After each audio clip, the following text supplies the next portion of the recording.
dependent clause, and that if they can understand those two things, then that can help with comma splices, it can help with when to use a semicolon, it can help with all sorts of things, just your general sentence structure, noticing when you have a sentence fragment.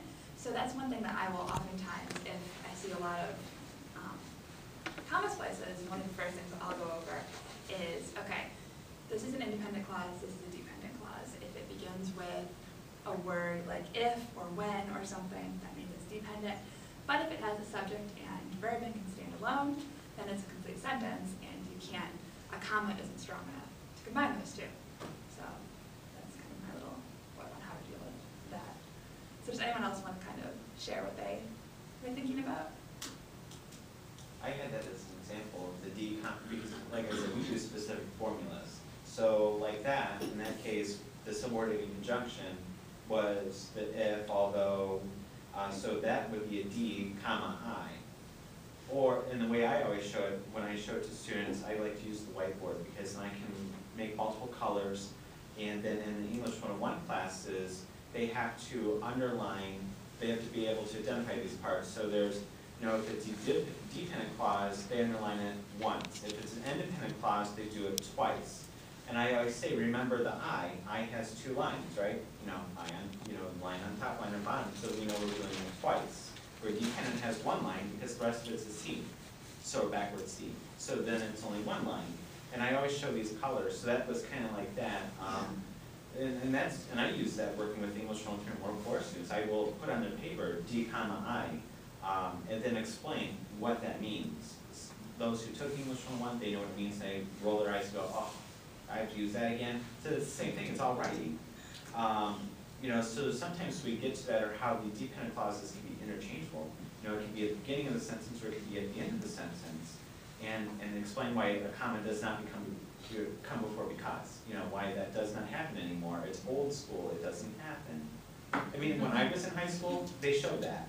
I mean, and I'm not out of high school that far. You know, so that's how much it's changed over time, is that we're really becoming structured with writing, and these are the formulas that we use, and here's how we plug them. So to kind of team off with that is just, you know, that's one of the biggest ones that we see. Yeah, I love the idea of using multiple colors, because I think that really helps to visualize the structure of the sentence, because it can become this like mystical thing of how do you put a sentence together. When you're having the student do it, it becomes kinesthetic because they're actually doing it. As you talk through it, it's that audio piece. So then, you know, you have that visual, and you have that kinesthetic. I mean, it's kind of using the BARC system, you know, because they're actually writing it too. So, you know, you're really attaching to all those modalities.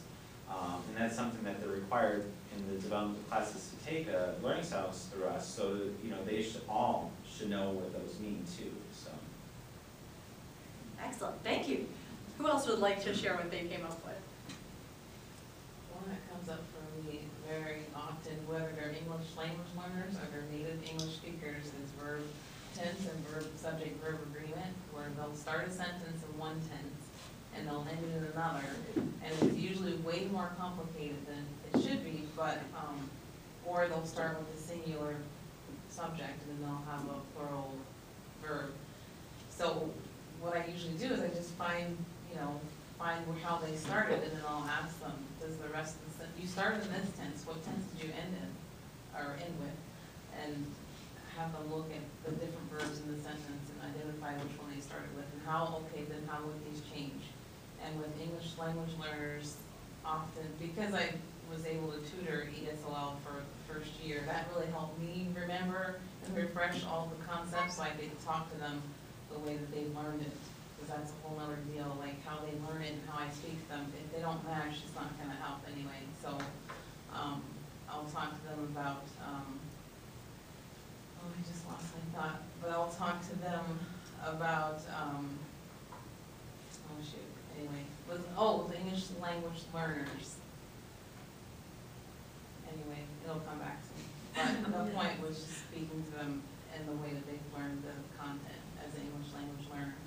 So, but yeah, that's a big one, whether they're native speakers or learning, still working on their English proficiency. Yeah. And to kind of piggyback off what you said, I think that one of the things with verb tense that which you kind of mentioned, is identifying what the different tenses are and giving Oh, that yeah, language. that's what I was of- gonna say. Oh. I'll say, you know, the present tense, and I'll say, Yeah. what's the he, she, it form? Okay, what's the they form? What's the plural form? Yeah, exactly. Yeah, just want to say how that language is really hard, and again, it's like, especially if they're, because sometimes with English language learners, they actually know the words better than almost native speakers do, because Right. they've like learned, like, this should be the present tense, and as soon as you say, like, you have your sentences in present tense, and they know, okay, I need to change the rest of the present tense. But giving students that language, I think, is really key to effective tutoring, and not just recruiting. Definitely. All right, who else came up with one?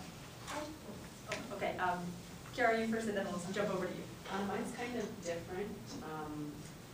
I have a lot of students who come in who, like, there's a lot of Black kids in Saginaw who just like speaking Ebonics, just straight Ebonics, and that translates directly into their writing. So that is just a whole bucket full of issues that need addressing. I mean, even things like possessive, like, oh, he gonna do this or he gonna do that. I'm like, no, he is, you know. So I mean, it's crazy. Like, I'm honestly, like, I don't know where to start sometimes, because I mean, like, this is only like my second semester tutoring, so it's just like, where do I start with that? You know, it's like so many, like, verb tense isn't right, run-on sentences, no, you know, it's just like, that one's really hard for me actually. So I mean, I wouldn't say this is something that I'm good at teaching, but it's just something that I just wanted to discuss, I guess. Yeah, so do any other people run into that issue, either with Ebonics or with like second language issues, sort of like creeping into their writing? Well, I'll say, well, we can speak like that, but when you write, you need to write for a bigger audience than your friends, you know, so, or even more formally than you do when you're speaking. And the other piece of that is that when we talk, we can get it across with other gestures or cues, but when you're writing, you have to be more explicit. More clear, yeah. And then it's hard sometimes if they're there with your friends, you know, and then like, they'll like type us a sentence or something, and then like, just write into Ebonics again, talking to a friend, and like, I go back to write the paper. Right. Oh, you forgot and do that. So, and like, I always like, I want to like use formal English, but at the same time, like, my English gets less formal when I'm talking with them, just because they can relate to me better and feel more comfortable, you know? So I'm like, all right, like, I'm about to do this, like, let's go do this now, you know? So it's like, you know, it's like a little tricky situation, but I'm loving my way through. It is something that comes up as kind of an overall concern, levels of usage, whether it's an actual dialect or just speech to text or whatever, to get them to understand that, okay, and most students, if you put it to them that way, you don't talk the same way to everybody, do you? You know, I'll start asking them, do you talk, this is how you talk with your friends, your peers. How do you talk with your grandma? How do you talk when you're in this situation? How do you talk? And they start, because most students, or many students, have no conception of that level of usage. And when their papers are full of the way they speak, which includes commonplace, because we just keep you're talking, we don't stop doing anything, we just keep talking and talking, we never stop. We just But to get them to think about, all right, when you're talking to me, do you talk to me, your tutor or your teacher, the same way you talk to your best friend's child? You know, and even to just push that consciousness into them, whether we're not all perfect. Yeah, I talk the same way to a small child as I do to you. I talk the same way to you that I do to college president. Yeah, I think that's a really good point, just raising sort of awareness, like student awareness of these issues that exist, and getting them to sort of think at sort of like a conscious level about things they do subconsciously, like you're saying, you know, you don't talk to your grandma the same way you talk to your best friend. Yeah. I think that sometimes it depends on, you know, what, first, those students who are coming fresh out of high school, you know, what reinforcements did they have in the high school, what environment did the high school. Because one thing that we've noticed at SMC is we got into the dorm business a few years ago, and now we're what we're doing is we're recruiting all over the state of Michigan. It's not just no longer, I mean, your community colleges that have dorms no longer are the community college district. You know, so for us, we're going into Benton Harbor, we're going into Detroit, we're going into Saginaw, we're going into areas where there's a certain population ratio of, you know, blacks white or Hispanics white or whatever the demographic is. So that's sometimes where we've seen an increase, but what we try to do is bring it up in a light way and sometimes attack it in the dorm. You know, go right to the dorm and try to have some type of community where we can, you know, introduce these concepts as in, how would you interview? Would you say, I'm gonna get got, you know, during an interview, or, you know, things like that. And so we try to bring it up in a way where it's not making them feel like they're put on the spot, or that their language is being judged, or that they themselves as a character is being judged. It's more so we want to take how we speak every day, and we want to put it to professional writing, where we can't use contractions, where we, you know, where we have to write a certain way. And when you get to creative writing, you can go back to however you want to write. But when you're going through your basic English classes where there's structure and there's format and everything else, treat it like an interview. Treat it like, you know, you're talking to your next boss. So I think sometimes it's, you know, understanding the demographics of where your college or university is recruiting from. Universities probably see it more than community colleges, but for community colleges that are in the dorm business and bringing students to campus, I think it diversifies the campus a little bit more because you're not attracting your local communities or your local high schools. Now you're having, you know, Detroit Country Day come into town, or you know, Grand Rapids Creston, or whatever it is, coming to town, rather than your Dowagiac, hillbilly, middle cornfield people. So, I mean, that's because we're in middle cornfield. So that's, you know, I mean, you're attracting differently. You're not attracting just your district anymore. All right, good, good. Susan, do you have one that you wanted to I talk just about? want to add to this discussion. Oh, sure. First is, it just is making me laugh, what you just said, Holding. Hillsdale is just, we're bad, it's all redneck, okay? And, you know, talk about, okay. And so they'll have a paper in front of me and it will say, Leah's going to the fair. And I'll say, can you read that out loud? And they'll say, Leah's going to the fair. I said, does that sound right to you? Yeah. It sounds, I said, is that, and I think when you talk about, I'm disagreeing with you just a little bit, you know, that's the way they talk to everybody. Yeah. If they were in a job interview, they would say that, so I can't use that argument. And so I just do basic correction. I said, well, I know it sounds right to you, but in formal papers, we need to have, you know, I explained plural and singular, and then we need to have them match. But it is really hard when they, you know, I bounce it back to them and say, read it out loud. It sounds perfectly fine to them, and that's the only way it's ever been said to them as they were growing up, and it's all they hear now. It is perfectly correct to them. And it's really a hard thing for them to understand what we're saying. It is a whole new concept. Yes, they graduated from high school, but it is still an all new concept. Yeah, and it's, okay, this is the way we talk in South Central Michigan. But have you ever been to the UK? Have you ever got, you know, talk about how. They have never gone anywhere. This is all they Or know. here's what this sounds like on television, you know, and you think, okay, are you good? Yeah, If broadening the fact that English is so varied, that what goes here is fine for here, but if you take it over here, people are going to look at it for, not what you think you should know. Yeah, so it's tough when they don't know anything else, because usually that works to have them read something out loud. And then I'll say, did you hear that pause there? That, sometimes when there's pauses, you need comma, you know, and you can hear things, but when they hear things and it sounds perfectly fine to them, you kind of lose your argument.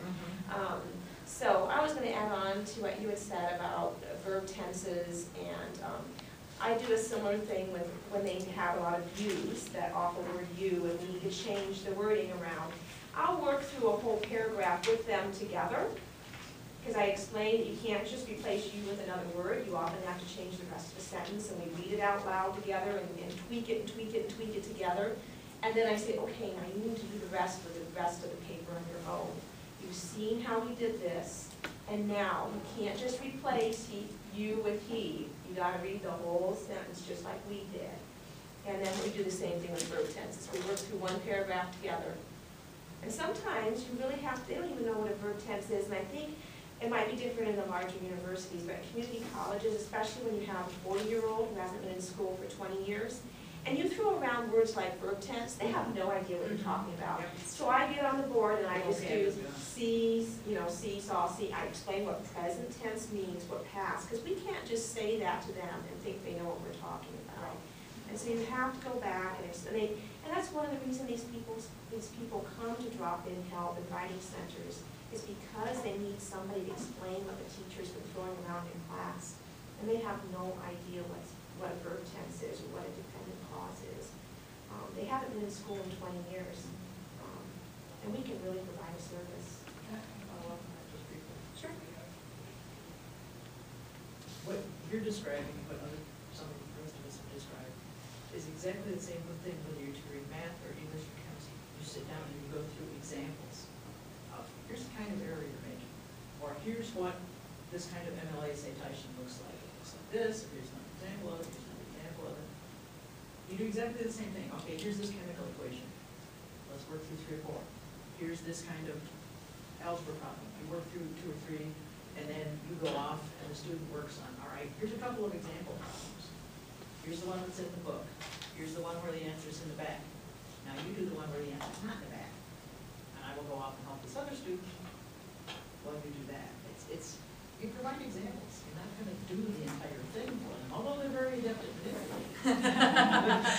You have to model it. You have to model it at some point. Right. You have to. So I think this idea of the examples and modeling really cropped up a little bit in almost everything that people were talking about in different forms, from like the writing on the whiteboard form and having the students write on it, to asking, students like, well, what would like the he, she, it form be of this word with the verb tense, to, having, to going through and helping them find like a pattern of error in one paragraph and something like that, and saying like, here's examples of how to change what you've done. Now you take what you've learned here and change it in the rest of the paper. And so I think it all comes down to finding ways to explain to students in practical ways that they can understand where their patterns of error are, what they're doing wrong, and kind of help them to grow from that. And I like that so much of this came back to, we're going to do some of this together, and then we're going to send you off to do the rest on your own. Because I think that's the whole point of tutoring, is that you eventually want to make it so these students are no longer dependent on you as a tutor, but can sort of become their own self-assured self-editors.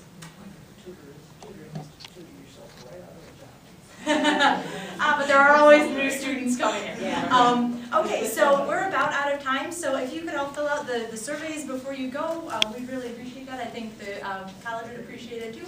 And thank you for coming, and time for lunch. Thank you. Yeah.